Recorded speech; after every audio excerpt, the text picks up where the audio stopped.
It's important to keep wildlife wild. They're always going to be wild. They will just be slightly habituated to people. But the problem is when they lose that fear of people as they get older, they can become aggressive.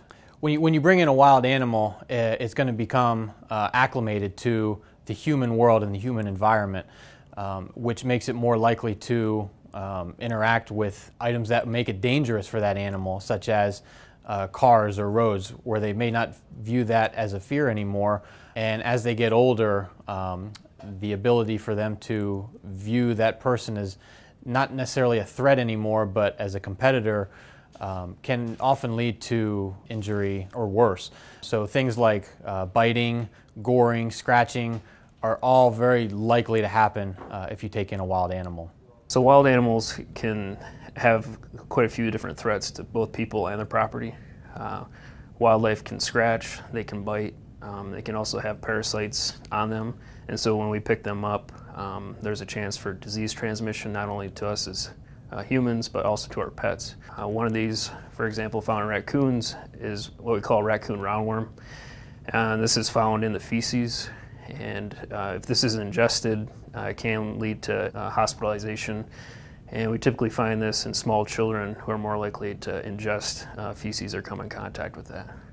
Canine distemper and parvovirus, which if wild animals come in contact with a pet that we have that's not vaccinated, that can lead to complications as well that can lead to the death of a family pet if left untreated.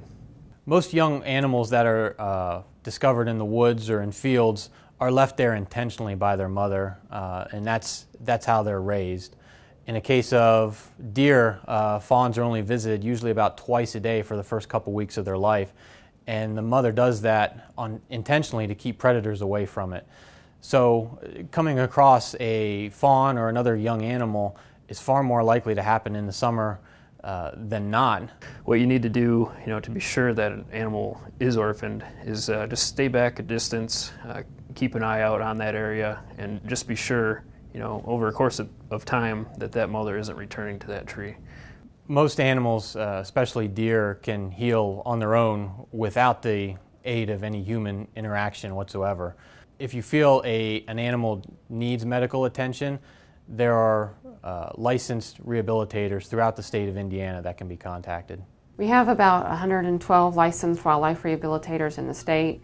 We get 5 to 10 new rehabilitators each year that are willing to handle wildlife and obtain the permit. Qualifications for getting the permit have changed a little over the past couple of years, but the person needs to have at least 1 year of experience, either working with another licensed wildlife rehabilitator, a veterinarian, or an animal clinic or zoo.